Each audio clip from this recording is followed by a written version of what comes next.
السلام عليكم ورحمة الله تعالى وبركاته. في فيديو جديد اليوم راح نتكلموا على حصة Tenant avec le but جلسة de حصة Slimani, et التلفزيون comprenons ce في qui تحديد constitue الحد une main الفارقة selon les règles de la التقنية FIFA, et والأخطاء avec quelle partie du corps كانت un joueur السبب peut entrer en صراحة contact. في Dans cette نجاح action السيد démesurée, إنتاج les règles de la FIFA ont الفيديو été أو في ignorées et الكتاب، plutôt pas appliquées comme أو elles le بأن devaient. الحكم الفار Fondamentalement, une لم épaule et le haut de l'épaule ne يستجب constituent pas un contact illégal ni للكاميرا considéré comme une main. لخلال En observant à المشاكل nouveau où le التقنية ballon a atterri et quelle أو partie du أن corps a حكم touché le ballon. الخصم Dans كان cette هو السبب action, في Slimani s'est هذه élevé alors que الخطأ. le ballon était en l'air, et il حنا n'a قبل pas نشوفوا levé le bras ou الفيديوهات la main. حنديركم Au-dessus de son épaule et sa tête الجزائريين inclinée. تابعوا À plusieurs ونشوفوا reprises, nous أحد pouvons المحللين clairement voir la الفرنسيين balle au-dessus de يحذر la جميع partie du corps الأخطاء considérée comme une main dans les الفيديوهات. règles de la FIFA. نشوفوا Si, nous voulons الفيديو être كحياة très دروك conservateurs à propos de cette action, لتسجيل le الاشتراك هذا résultat الحل ne devrait pas être ونشوفوا أن concluant, الأخطاء et le هذه but devrait كانت être accordé السبب comme في dans le jeu إصابة en الخلية direct. الجزائري صراحة Utilisons un peu de إصابة. bon sens et voyons si nous pouvons déterminer la نشوفوا دروك trajectoire de الفيديو la balle, الأول et sous اللي différents angles, صراحة voyons فيديو si nous مؤلم. pouvons déterminer que la balle a touché à صراحة خطأ 100% la واضح main de حكم كان Slimani. قريب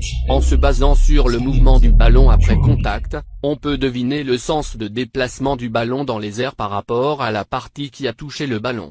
Et avec l'altitude de la balle, on peut assez conclure l'approximation, le mouvement de la balle loin du corps et dans quelle direction.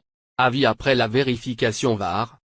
Remarquez comment le VAR en bas de votre écran a conclu qu'il s'agissait d'un but valide. Remarquez également comment l'arbitre pointe son avant-bras. Le ballon n'a pas touché cette partie.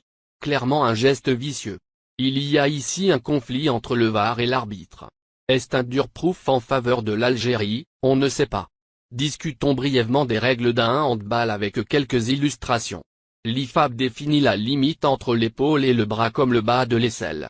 Tout ce qui est en dessous est considéré comme un handball, intentionnel ou non, cela n'a pas d'importance. La définition de la loi 12 pour le handball, selon laquelle le bras se termine au bas de l'aisselle. La loi sanctionnait un joueur pour handball si le bras est clairement éloigné du corps et en dehors de la ligne du corps. Le joueur se penche clairement dans la trajectoire du ballon. Le ballon parcourt une certaine distance. Le ballon touche une main à un bras clairement levé au-dessus de l'épaule. Donc rien de tout cela n'était dans le but de Slimani. Sur cette photo, qui n'est pas un handball. C'est une action similaire à Slimani, si nous avions le même angle. Regardez attentivement, où repose la balle et quelle est la légalité du contact. Même si le ballon glisse légèrement vers le bas, il n'est pas considéré qu'un but qui perd l'équilibre à cause d'un contact est un coup franc automatique selon les règles. Après la mise en œuvre de la VAR, l'arbitre est tenu d'examiner toutes les actions douteuses qui mènent à des buts, mais ce n'était pas le cas dans cette action.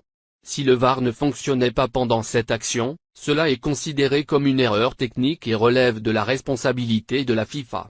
Si tel est le cas, c'est un très bon point en faveur de l'Algérie.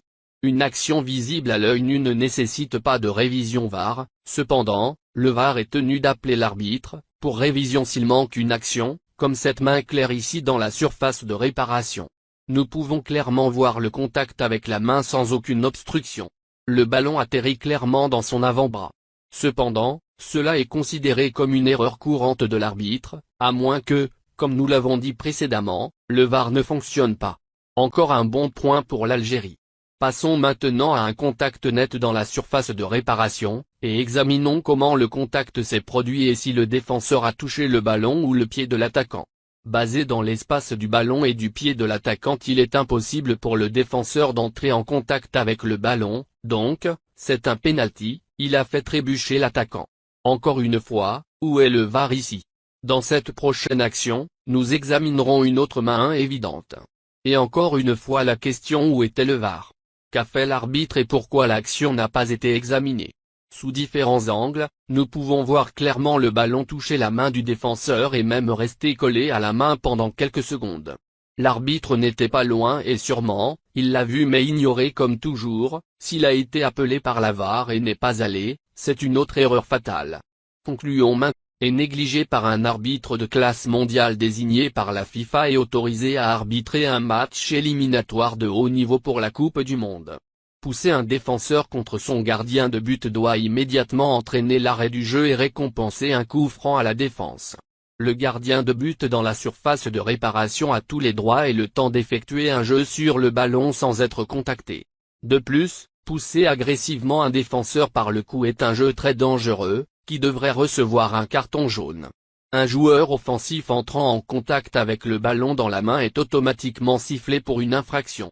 Un gardien. Bonjour à tous, aujourd'hui nous allons parler des erreurs fatales du match Algérie versus Cameroun et analyser les pièces maîtresses de l'arbitrage. Nous commençons par préciser que dans les règles de la FIFA, un gardien dans sa surface est protégé et sa sécurité est primordiale, et selon la loi de la FIFA, il devrait faire siffler toutes les infractions contre lui, purement et simplement.